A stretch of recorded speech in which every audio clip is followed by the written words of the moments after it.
Hi, everyone. Carm O'Sullivan here, Heart to Heart Medium. Once again, I have a really fun podcast person today. And I have Hannah Batista. And I have her here because I got to meet her through a reading. And first off, love her energy. She's amazing. And she has quite a story of where she grew up, her life now, and she's very insightful. So Hannah is a hairstylist. She has a large practice here in town. Her practice is called Hannah Rose for Hair. I've heard a lot of great things about your abilities to change people's face, shape, and heart when she works. So we're going to talk to Hannah today, and I'm asking her to tell us a little bit about her youth, growing up, where she grew up, and also about her family life and who she is today. And I want you to understand nature versus nurture, and also about choices in life. So with that, I'm introducing Hannah. I think you're all going to love her. So Hannah, tell yours, honey. Hi, I have been doing hair for 21 years, and in the evolution of doing hair, I find that to the newer hairdresser, you're so concerned about doing hair properly that you forget about the client. But once you master hair and it no longer vexes you on how to take your journey to the perfection that the person is wanting, that now I find that I can concentrate on my client. And I say, I don't do hair, I do people. And I take the hope that you give to me and try and make it into a tangible thing that people are walking out of the salon with. You know, I love when you say that, because what I really think you are is an energy worker with doing hair. And by the way, when you're hearing all that panting, it's not us. It's two little dogs, puppies, playing with each other. So I just want to let you know we have my little Charlie, who's a puppy still, has a buddy today. So you're going to hear some panting and some prancing. So just ignore the little sound system going on in the background. So Hannah, the reason I was really attracted to you, because when I first met you, I asked you a little bit, you told me where you grew up. It's interesting when I meet people and I tell them I'm from California. And if you live outside of California or have never lived there, you truly do not understand that California is not coastline. Like, it's not all coastline. And I'm from California, so I know California. So I totally get it when you Yeah. say, California, where are you from? Where are you from? And Stockton. And I'm like, whoa. Stockton is, I always say, when I would say I'm from Stockton, and people would be like, oh my God. I knew that they were thinking like Monterey, San Francisco, Oakland. And I'm like, no, I'm not from that place. And the question is always, well, how did you know where I was thinking? And I was like, because you're still smiling. And if you knew where I was from, like, it's not that place. Well, and growing up in California, I grew up in LA, but I lived in Sacramento for a while. And Stockton was like, okay, lock your doors, roll your windows, Right. tight up. And it's scary. Yeah, you get gas in Sacramento and you hope it lasts you until like Fairfield. Tracy, Fairfield, anywhere past, even Modesto. It's just not that place you stopped in. And growing up there in the 90s with the coming out of gangs, and my neighborhood went from being like a neighborhood, kind of like a ghetto, which isn't necessarily a bad word. No. Into being a full-fledged gang separated. Half of the neighborhood was Bloods, the other half of it was Crips, and you just didn't cross a certain line on your street. Now it's much better, but when I lived there, it went from a community of poor people, inner city, to a hood where it was safe if you lived there, but not safe if you didn't. So what were the rules of the hood? Because I know there had to be rules. So my neighborhood, my particular street where I grew up, was one of those places where you didn't get, like, if there was trouble at home, like someone broke into your house, like, you didn't get there's no point in calling the police. They're not coming. I lived on the worst street in the worst neighborhood in the worst city in California. I voted twice as in the worst place to live in California, which is rough because we've got Compton, we've got Oakland, we've got all these places, and then we have Stockton. And Stockton really is the least talked about place. It is the least talked about place. It is forgotten. It is dirty. It is like even the homeless in Stockton take on a whole nother level of Oh my gosh. Don't care.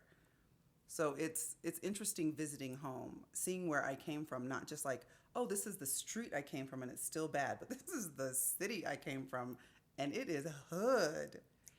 How did you learn to be there and be safe or feel safe? I don't know what it would be like, to be honest. So I'm asking you to kind of give us a visual of it as a child. I feel like I had an option. I feel like I had an option okay, so wait. I feel like there was a fork in the road and you could choose one or the other way. You're either going to choose to be like the road that I took. I had a bunch of male friends. I was more of a tomboy, but once you say I'm a tomboy and you're from the inner city, it's no longer just like running around, being dirty, having fun, and not wanting to be pretty. It's more of I'm a tomboy, so I hang out with these kind of people, these kind of outside of the bubble of being in this group. It's very dangerous. So I was fortunate to not have to be in a gang in order to survive where I'm from, but everybody I knew was in a gang. I just didn't have to be. Because you figured a way to be protected, but yet not have to belong. Yeah, my friends were dangerous. Wow. With that, what was your stabilizing point? So my mom, it's interesting how people can grow up, same mom, same neighborhood, same bedroom, sleep side by side on bunk beds, and still grow up and be like, who raised you? Because I don't I don't have those issues that you have, or I didn't see that particular situation the way you saw it. So what house did you grow up in? And I find that I have that conversation with myself regularly when it comes to, I have two sisters, so when it comes to my sisters, my mom raised us all very differently. She understood that each child has their own needs. Like my need was I'm dyslexic. And so I got in a lot of trouble at school because I hated school. Oh my God. What number were you in the children? I'm number 2. Okay. But my older sister is extremely smart. She just graduated she just graduated to be a lawyer. So wow. And now she's going in that direction. But she's always been smart. But in our neighborhood, it wasn't cool, safe, whatever, to be smart. So my sister, I think for like 2 years, failed every single class that she was in. So she dumbed down. Yeah, in order to fit in, because not fitting in was more dangerous than, because you can be smart, but you're still going to be at the same school. You're just not going to have friends, which is then dangerous. Yes, because you need to have. Right. It's a protection layer. When I was in high school, we had, for about a year solid, we had race riots. Mm-hmm. To where when like you went to lunch, you're not eating lunch. Like it is groups of people that were just massively beating the shit out of each other. So if you went outside of the realm of what was accepted, then you were outside of the realm of what was safe. Wow. That's scary. It's interesting. And you can't be you at that point. No, you can't. Well, I love the quote, and I'm going to get it wrong because I haven't been thinking of it, but I love the quote that says, belonging is not fitting in. Like it's the opposite of fitting in, is to belong. Right. And so for me, I couldn't fit in with the girls that were in my... your peer group? My peer group, because They were like, I waited to have sex until after I was out of high school. I was that, all that, my mom instilled that in me. But I remember having conversations with girls, and they're having, like, my best friend was pregnant and had her first abortion at 13. Oh, So wow. that, I was an oddity, but to be an oddity amongst the female group was less accepted than to be an oddity amongst the male group. Right. Because I wasn't having sex with anyone, they all treated me like a little sister that they protected, but they loved very much. On the female side, it isn't accepted. If I wasn't doing something that they were doing, then You weren't in. Then I wasn't. Yeah, then I wasn't in. I wasn't okay, and then that was going to push me out. Where on the same person, different atmosphere, it's what pulled me in. Okay. So I chose my friend group very carefully. Kind of smart, I feel like, too. I think that you were very wise.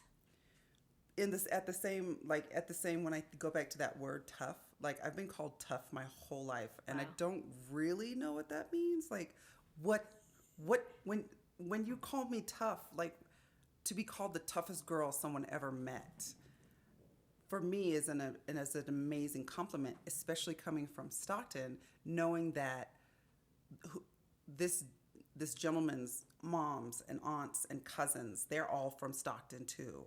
And they grew up the same way I grew up. But in this person's mind, I'm the toughest girl they ever met. And I take that as a compliment. But at the same time, there was no other option. Yeah. I just think when I think about it, I would want to pat you on the back because you were smart and survival. You knew who you were and you knew how to fit in, but you knew where to go to fit in. Right.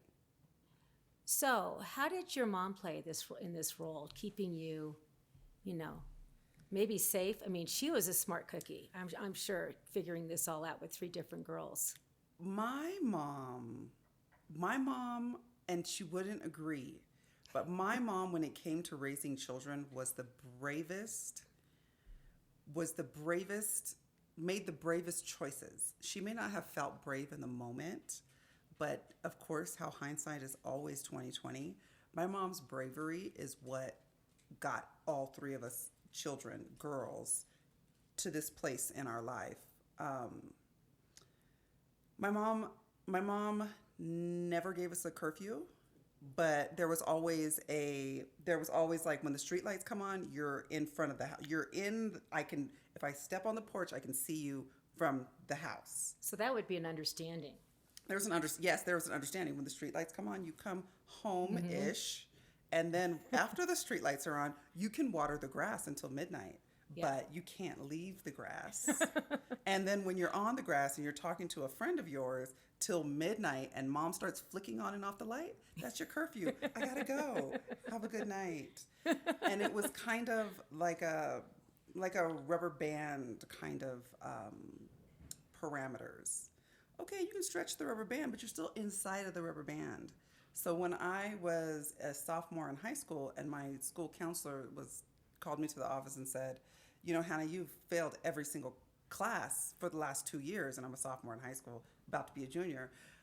You're not going to graduate. I honestly looked at her with every moment of conviction in me, with absolutely no understanding or comprehension of what she's saying, because I don't care. Not graduating is not an option. Yeah. So figure it out. But I'm graduating because my mom will kill me if I don't.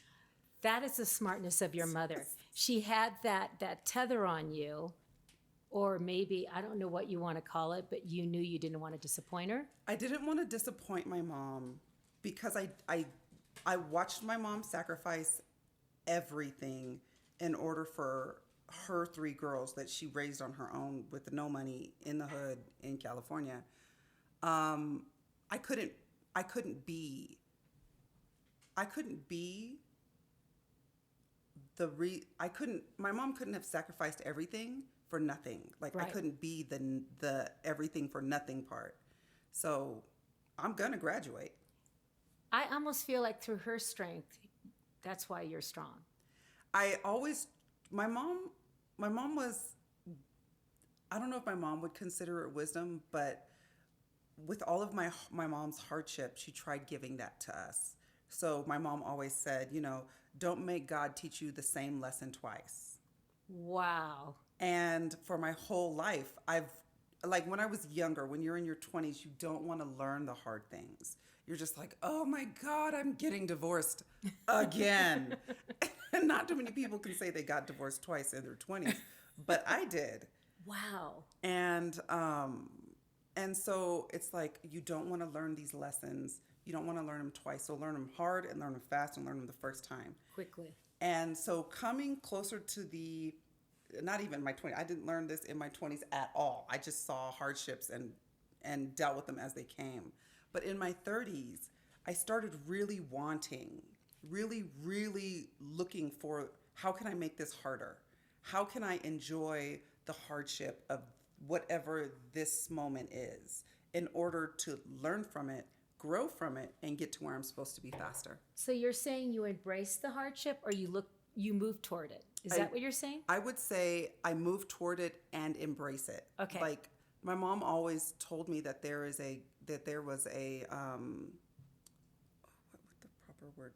That there is a gift in suffering. That there is a gift in long suffering.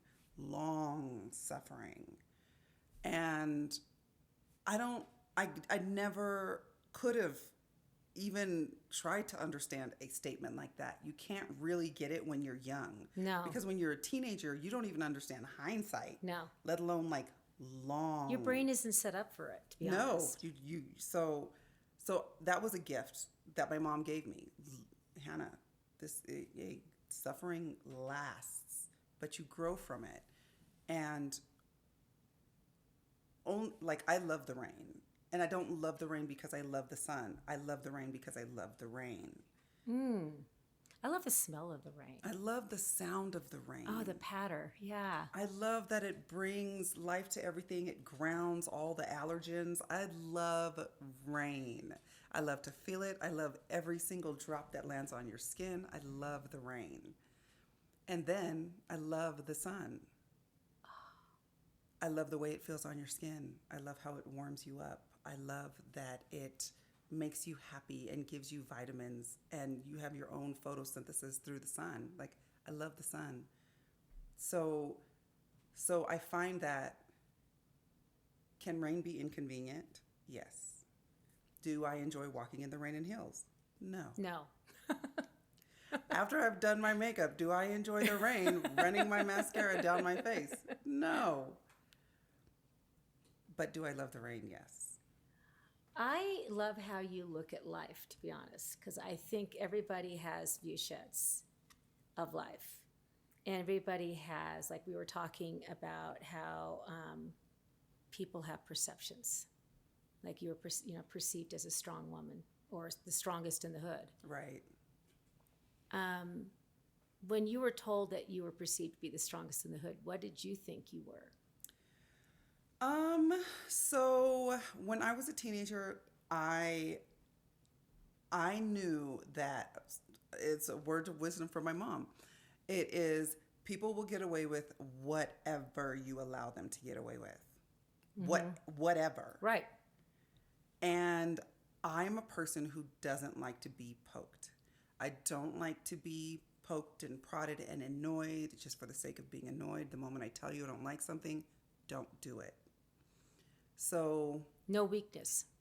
No weakness. No weakness. There's no weakness, and there's like like the moment something happens, you have to address it. There's no letting it linger and then addressing it in the next week or the next time. So for me, it was, I come to find that from the moment someone did something I didn't like, I would just start wailing on them. You're going to get a bruise. You're going to get punched. You are going to be somehow made uncomfortable because you made me uncomfortable. So people knew to walk lightly around you, not to, they knew the boundaries. You drew boundaries There were early. hard boundaries. Yeah. And there was a person inside of my friend group. And I didn't have any control of the friend group. Right. I was just in it. So there was a person inside of my friend group, and I ran into him, and he said, and he told me that he called me a bully. He was like, "No, Hannah, you were rough. Oof. You were a bully." And so when I ran into a friend, an old acquaintance, when I was having a drink, and he told me I was the toughest person he ever met, I had to clarify. I said, "Okay, but was I a bully?" Don't call me that. Don't call me a bully, because I always stood up for this. Like, in my heart of hearts, you can't push me, you can't test me. I will always respond to whatever test that you give. It was your protection. It really was how you survived out there. If I didn't put forth that aggression, that toughness, then I would have been taken advantage of. There was no middle ground. Well, I mean, if you're considered weak, I mean, let me tell you, I don't think you would have. No, then you're considered gang raped. Yeah, or anything else. I mean, no. I think, like I said, you're a wise owl. So yeah. So tell me this: how did you land first off with hair? I mean, how did that happen? So There's when a I choice. said it was a choice that I took with both hands because I had to. Okay. It was never a choice that I would have made for myself, because the beauty industry is comprised of mostly women, which at 15, when I started beauty school, You were 15 when you started beauty school? Yeah, I was wow. 15. Which I did not have a good understanding of, even very much so, how to deal with most girls. And now you're taking The tomboy into the beauty right, field. and then you're taking like the girliest girls, and then you're throwing a tomboy in there, like an aggressive tomboy. And I'm just like, don't talk to me, don't look at me, don't move in the chair. Just leave me alone.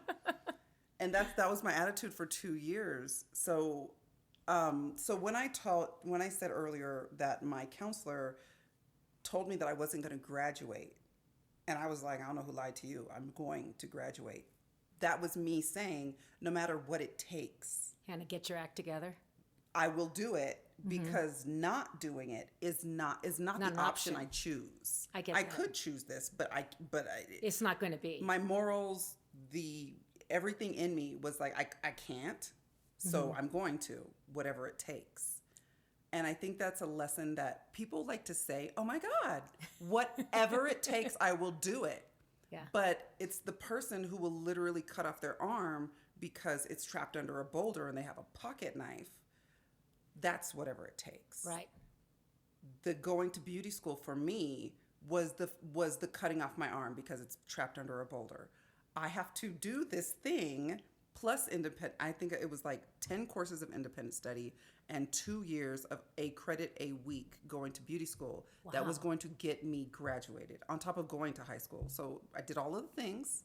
I did whatever it took to graduate. Once I graduated, I needed to get out of the place where I lived.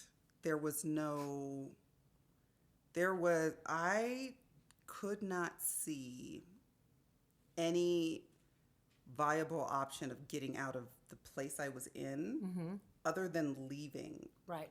So when my best friend in high school was like, hey, Hannah, I'm going to join the Army.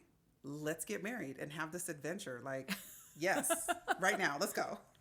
So you went and joined the Army? So my best friend in high school joined the Army. We were dating, and then we got married and decided to run this adventure together. It didn't work, husband number one, but I got an amazing kid out of it. Oh. And that was supposed to be. Is that how you landed here in Colorado Springs? No, I married my first husband and left. And it was, when I left everybody and everything. I just dropped everything that was California and I left. And so the unfortunate thing is that I don't know what happened to most of my friends. Wow. I can assume what happened to most of my friends. And when I go home, it's interesting because it's always like, oh, you remember so-and-so? Yeah, he died. Oh, okay. It's sad because my husband worked in the airline industry in the 80s, and most people who worked in the airline industry were gay. And when he went back like 10 or 12 years later, they were all gone from AIDS. Yeah. He didn't know. He left, didn't see him, and then went back and like, oh, he's gone. He died. Oh, no, yeah, he's gone. Yeah. Just sad. I think about my friends and how many of my friends were who turned into my pen pals because they got locked up for whatever reason. I can remember at like 12 and 13 having pen pals who were locked up in jail. And I still have some of those letters now. Wow. Like I still have a box full of all of my letters. They have energy in them, you know. Handwriting has energy. I'm positive. But it's just sad to see how many pen pals I had, how many people were locked up for like 6 months, a year, 2 years. And then would get out at 16 and 17 and expect to be living normal lives and somehow come back into society like nothing ever happened. So when I left, I just left. Like it's very difficult to hold on to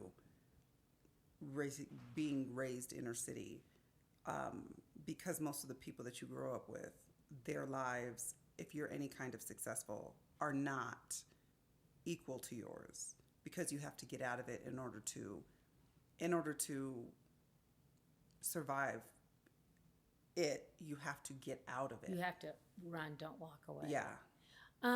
Nature versus nurture on that. How do you find that in being in that situation?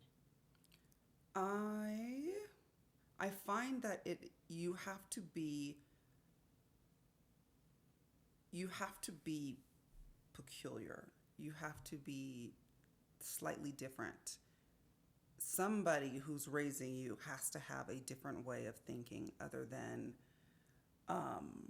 I'm on, like that person is on welfare, and so they're teaching their children to have children in order to be on welfare and to be okay. So when I think about the problems in this country and our overpopulation and our major cities and all of that, just literally everything across the board for me comes down to educating our inner cities, making sure that the young people and everybody knows that only through education are you going to make this country better. And only through education are you going to make this country more wealthy and spread it out. I agree. I think teaching children education is everything, and loving themselves and loving the people around them. It's hard. I mean, there's so much to that whole dilemma. Oh, yeah. It breaks my heart. And the system today is not working. Right. Yeah. Yeah. It's, our system is so incredibly broken. Yes. That trying to come up with a logical way of fixing it, it's so overwhelming. And I want to believe that that's why it's not being fixed. I want to believe that's why our prisons are so overpopulated and continue to be so overpopulated, and it's not getting better. But there has to be there has to be an answer. There has to be a shift. A shift. There has to be. For me, I feel like it begins with the love of all. I don't know how to begin, but it's the love of all and seeing people for their inner self. Right. And seeing their soul. Well, and knowing that there's enough for everyone, and knowing that what I want is not what you want, therefore what I want is attainable for me, and I shouldn't want what you want. Right. Perception and the view shed of people, too, is letting go of judgment, letting go of perception, letting go of old ideologies and paradigms. We are currently, everyone. So when I am behind the chair and I'm giving a consultation to whatever new client is in my chair, and I ask them about themselves, and I say, what do you like about yourself? And when that person is telling me what they do or do not like about themselves, it is not for me to interject. It's not for me to correct, because I just met you. And you have had the perception of yourself for your entire life. And nothing that I say to you can change that. I have a question when you ask that, because I ask that question too when I'm doing readings, when I'm doing like a spiritual advising. They kind of step back and are afraid to say or talk about it. They have to really think about it, it feels like. Right. Have you seen that? Yeah, yes. It's interesting because it goes back to the, if you judge a fish on how well it can fly, then it's mentally retarded. That's an interesting way to put it. You have to judge that thing on what it is and what it can do. So when, like, personally, I'm dyslexic and you're a speed reader, don't judge me on how fast I can read. Judge me on how much I can comprehend, even if it takes me a week and a half to read it. Yeah. So for most people, I have a phrase that I say. I say, so when I ask people a question and then you watch the wheels turn in their head and they're trying, they don't want to feel stupid by asking you, what do you mean? So they're going to give you any answer that they can possibly give you because they have to sound like they know they're a part of the conversation and they know what it means. Don't you find them to be almost feel uncomfortable They when are you ask? very uncomfortable because they're unsure, and you're always uncomfortable when you're unsure because you feel like you're lying. You're hoping that you're telling the truth, but so my phrase is, I see how your common sense is trying to weave this together. Let me help you. Like, I understand how your common sense is trying to put moisture and curls together. Let me help you. Wow. My knowledge will fill in the gaps that your common sense doesn't have. And your common sense only goes so far because it's what everybody has been telling you your whole life, which doesn't make it true. It just makes it their truth. Yeah. So I find that people take what they think they know, what they think might be true, and weave a story out of it, even if it's wrong. So yeah, that's I think you should be charging for spiritual advisement just as much as you're cutting their hair, to be honest. Because I really feel that you have such a gift to relate to people in a deep way. And I think that's what drives a lot of your clients to keep coming to see you besides your talent in the hair industry. Think about it. I've had people say, I just need my Hannah time. And I get that. I didn't know what that meant until I met you, and I have this one client, and she's perfectly pleasant, and she's kind, and she's sweet, but she's like sandpaper against my soul, and I don't know why. That's interesting to say it that way. Sandpaper against your soul. It's just like, but she comes in and she's perfectly sweet and there is nothing wrong with this woman. She's just sandpaper. And I don't know how, through it, I'm like, okay, your vibration is aggressive against mine. And I think that's what it is because there's like, I don't get like a spiritual darkness or anything. I'm just like, ugh. When I think about the vibration of people that I feel like I need to take a step back, kind of like that, I feel their energy is not, it's repelling almost. Right. And it's not like they're meaning to do it. No. It's just a different, they don't even know it. Right. And then, like when you meet certain people, they don't know that their energy is, I don't want to call it repelling, but just, how do you say it? It's just doesn't vibe with you. It's like abrasive. Yeah. Yeah. And they don't even know it. And it's right. kind of sad because those are the people who suffer disconnection. Right. And I'm finding that these are the people who are inside and holding in depression and they don't want to let it out, so you can't see it, but it's there. Well, maybe even they've had, and this could be also it, is they keep their energy at a vibrational level. They don't want people to come into their space because they don't want it. Right. So therefore they repel subconsciously.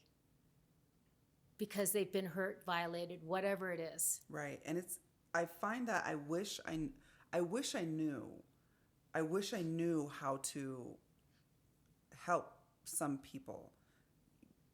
I live in an interesting space because when people come in and I can feel those things, or I can actively see how sad they are. I can actively see or feel them wanting something that they don't have, and not being able to talk about it with them because that's not what they're here for. Well, you know, what's funny is you can't fix everybody, first off, I've learned. Right. Not my responsibility. The only thing is I can put the stuff out there and they can choose to either accept it, not accept it. And it's not my job. Well, it's kind of my job, but not really my job. But in this world today, you're an empath. You feel everything. So part of you is wanting to fix it, maybe because you'll feel better around them too. Well, I hired a young lady, and she was also an empath, but she didn't really know it because she was also bipolar. And so she didn't understand herself versus other people. Right. And so being around me, I became super empathic. And so she got upset with me because I work. My work ethic does not quit. And therefore, if you're going to work for me, your work ethic now does not has to quit. match. Well, you know, and let me tell people too what empathic really means, because some people get confused. An empathic person carries or feels energy, sometimes carries it, sometimes wears it way too long. And empathic people can have anxiety sometimes. They can also feel like pain in the body, pain in the mind. And so empathics are really, really connected to the energy of the body and the energy of the emotions. There you go. Yes. Yeah. So we found that we were like, I was explaining to her what she was feeling, but she was amplifying my empathic abilities only with her. Like I would walk in the door and be like, what's going on? Look, I'm not dealing with this all day, so just tell me what's going on. And finally she was like, Hannah, you're working me to death. And I'm mad at you, but I didn't want to tell you. So the day before, she was like, oh, I'm so sorry I couldn't come in for whatever. She gave me some excuse. She lied to me. And I knew she lied to me. And I was like, okay, apparently there's something she doesn't want to talk about. So the next day I was like, oh, we're talking because I'm not doing this all day because you're irritating me just by not talking about whatever I'm irritating you about. So she didn't understand why I needed to get through her emotions so that I could work. And you're a truth sayer. You know, you want the real deal. That's how I see it. Right. An interesting thing too, I think, are anybody who's working in the field of the body, especially hairdressers, for some reason are very empathic, very intuitive, probably feel a lot, energy around them, maybe even the dead. It's amazing.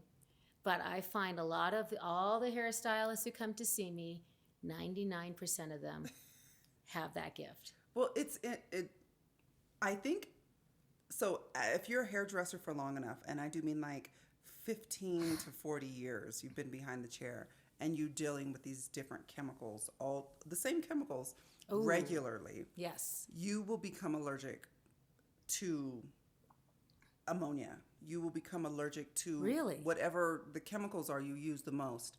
Your body will become allergic. So I feel like that's the same thing with being around people so constantly. You're going to become sensitive to their emotional field. Right. Yeah. Well, let me ask you one last question, because we're going to have to start wrapping up here. The Heart Center. I feel you're very heart-centered and empathic, and you want the best for people, their beauty and the inside. I say I'm not in here to be a beautician. I'm not in here to make you pretty. I'm not in here to make this world a prettier place. I am in this world to make it to where you believe that you are everything you're supposed to be. and you can step into your today, your present, into your future with everything you've got and put it out into the world so that you Yes. can receive everything you're supposed to. That's why I do what I do. It's not to make people pretty. I think you're successful for that one reason. Besides, I mean, not saying that you're not a great hairstylist, Right. but you are special and you're unique because of that. Would you change anything about your background? For me, myself, personally, no. I like who I am, and I even like the things about myself that other people don't like about me. You love yourself. I really do. That's so important in life. So for me, myself, I would say no. But to make things easier for like my husband, I would say yes. My husband, he wanted to marry a womanly woman. Okay. And when me and him got together, I was 29. I was still very much so a tomboyishly young person. So I think that I would give myself a softness because I'm not really soft. I kind of have to say something about that. I want to disagree. Okay. Because I do find you soft. Your heart is very soft, and I feel that about you. Your hardness is really just because the protection layer you had to have around you for the first 20-something years of your life.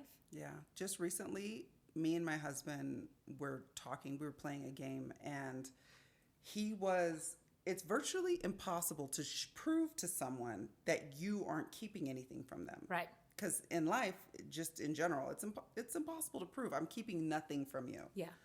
So I was playing a game with my husband, and the questions, I'm sure, was by some kind of psychologist made this game, but it was to have a deeper understanding of the person you're playing this game with. And only through my husband actively not trying to have any coverings, not trying to hide anything, that I saw that my husband wasn't hiding anything from me. Therefore, every wall that I had that he was on the other side literally disintegrated, and I'm standing in a room with my husband in my heart with no walls, and I didn't even know what to do with it. I didn't even know those walls were there. I didn't know I could get rid of them. I didn't know I had them. So it was a beautiful thing. So now when my husband is doing something, I almost fear the walls coming back up. I'm like, honey, back away from this topic, because Walls are showing up. hey, whoa, there's a brick, and I'm gonna grab it. So we need to change this conversation. I just want to tell you, I just love you. I just think you're a beautiful soul. I want to thank you for what you're doing for people around you. You're going to be doing much more than that, I believe. I feel Spirit's going to drive you to a different profession. Don't tell your clients that. And I feel that you need to grow your spirit knowledge, and you're going places. I just feel it. And so thank you. And I just feel like you're so fascinating to listen to. Everybody has a story, and your story is amazing. And I'm glad you are on this earth today. So, Thank you. Hannah, thank you for doing my podcast today and living in the heart, because I do believe you live in the heart center because you like to help people. I And absolutely agree. be better. Be better. Yes. Yeah. Always. So, on that note, Thank living in you. the heart, I appreciate you. Peace out.